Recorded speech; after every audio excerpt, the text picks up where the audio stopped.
a Lucas Bota, nuestro historiador, que nos va a tratar, sobre todo, hacerle conocer a aquellas personas que no tuvieron la posibilidad de vivir esta experiencia.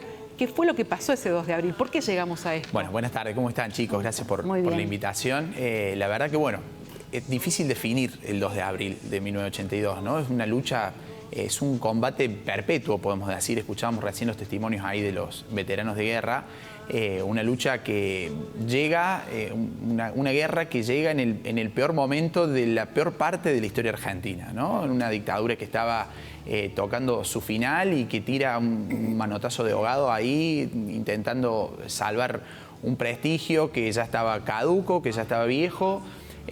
Con mucho apoyo civil, eso también hay que decirlo en esos momentos, lo que fue el discurso de Galtieri en Plaza de Mayo, la tristemente famosa frase: si quiere venir que vengan, le presentaremos batalla, después de haber salido una reunión con el cónsul estadounidense que le estaba advirtiendo: no te metas ahí porque no va por ahí, no nombres un gobernador de las islas porque los ingleses van a venir.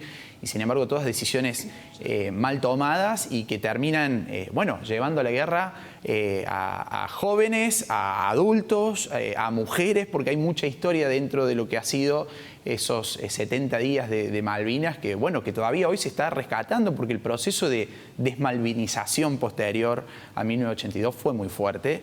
Y vemos esto, ¿no? La verdad que estos testimonios son súper valiosos porque los veteranos de guerra, muchos, la gran mayoría, demoraron muchos años en poder poner en palabras lo que habían vivido. Mucho se habla también de esa posesión que le corresponde a la Argentina históricamente, ¿no? Sí, ahí yo en el podcast, en Historia en Podcast, le dediqué un episodio, el más extenso de todos los que tengo subidos, hablando de esa soberanía, de la historia de la soberanía de Malvinas, porque primero va a ser ocupada por España, después van a venir franceses, después van a venir ingleses en tercera instancia, y Francia reconoce la propiedad de las Islas Malvinas a España, le cede el territorio, pero los ingleses quedan ahí y se van a terminar retirando recién en 1770 con una batalla, que fue la batalla de Puerto Egmont, en donde ganan las tropas españolas. En ese momento, 6 años después, se formó el Virreinato del Río de la Plata, y Malvinas correspondía a la gobernación de Buenos Aires. O sea que, roto el virreinato, toda la cuestión jurídica territorial que heredó nuestro país posteriormente, Malvinas está metida ahí adentro.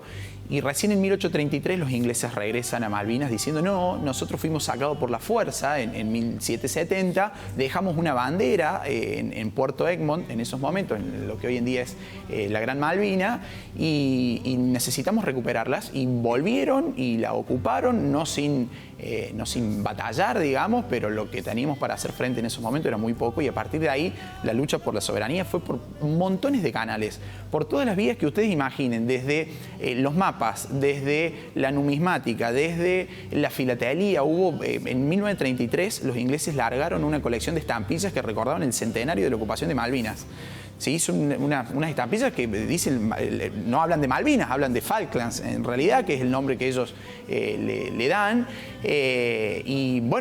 Argentina va a responder, va a ir a la ONU lanza una famosa resolución que es la 2065, diciendo: ojo con Malvinas, porque Malvinas está siendo ocupada colonialmente por el Imperio Británico, en una época en donde ya el colonialismo era absolutamente mal visto en todo el mundo, y de hecho quedan muy pocos ejemplos de colonialismo como Malvinas, salvo Gibraltar, que también están los ingleses al medio, y Malvinas el otro, y terminamos con este desenlace en el 82, trágico, absolutamente trágico. Y en ese contexto, ¿hay posibilidades de que alguna vez Argentina pueda volver a tomar posesión de las Islas Malvinas? Hoy Milei en el acto dijo, ojalá que los malvinenses podamos disuadirlos, ¿no? Incluso deslizó la posibilidad hasta de un voto. Sí, yo creo que todos los argumentos territoriales, geográficos, históricos van a favor de Argentina, ¿sí? El hecho de que esté sobre la plataforma continental argentina, los derechos jurídicos que se desprenden del Virreinato del Río de la Plata, favorecen a Argentina. Hay algo que todavía hoy es un punto delicado, que es el derecho a autodeterminación de los pueblos, que también se desprende de la ONU con posterioridad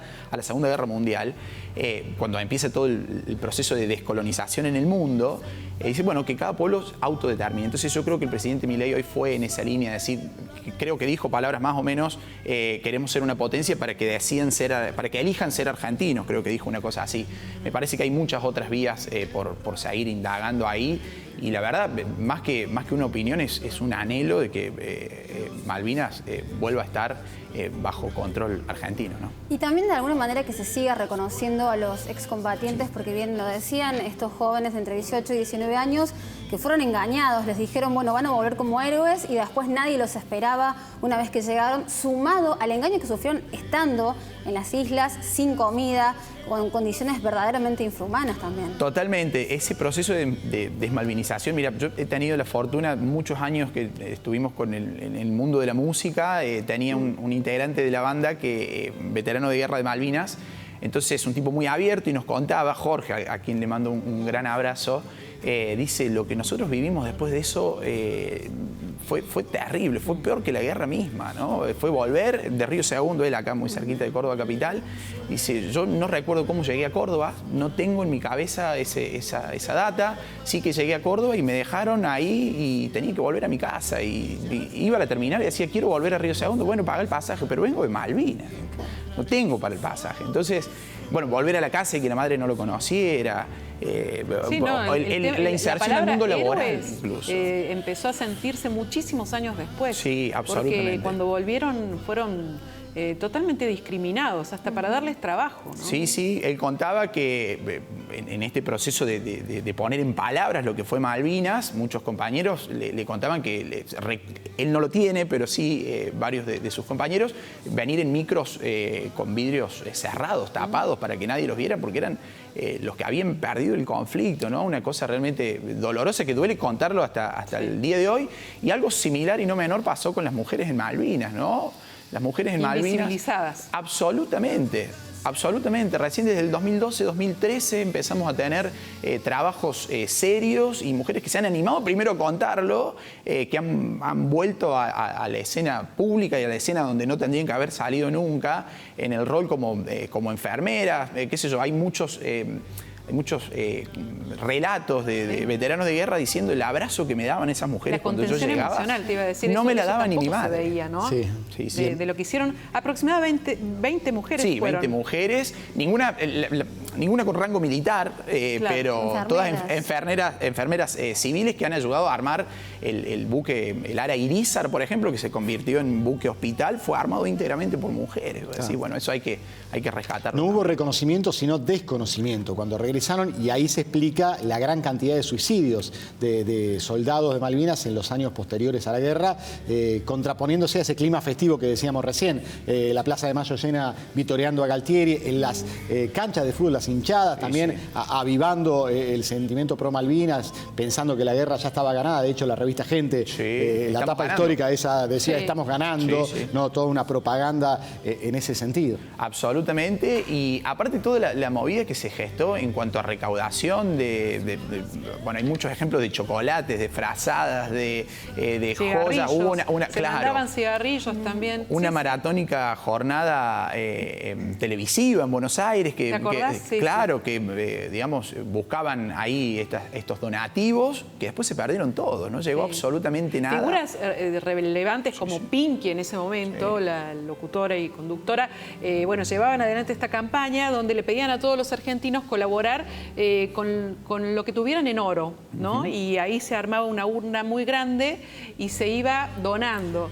Lamentablemente, todas esas ilusiones que tenían los argentinos en ese momento de que eso llegara para que se convirtiera en dinero para los soldados, nunca llegó. No llegó nunca, no llegó nunca, y eso, bueno, son todos elementos que terminan haciendo doler cada vez un poquito más la historia, ¿no?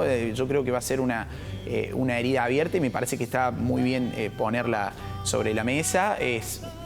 Yo digo, por ahí es hasta ingrato que simplemente sea el 2 de abril, esto que decían ustedes recién, ¿no? Cuánta falta hace traerlo en las escuelas, traerlo en la agenda del día a día, ¿no? Porque la verdad que lo que ha pasado en ese contexto ha sido tremendamente doloroso. Y además que esos héroes todavía los tenemos dando vueltas cerca de casa, en alguna oficina, o sea que hay que reconocerlos, ¿no? Absolutamente, un vecino, un amigo, un familiar o un desconocido a simple vista, aunque sea un veterano de guerra, que bueno, que está bueno darle el espacio, darle la palabra, escucharlo y aprovechar ese testimonio vivo de la historia. Bien, muchísimas gracias, Lucas. Gracias, chicos, como siempre.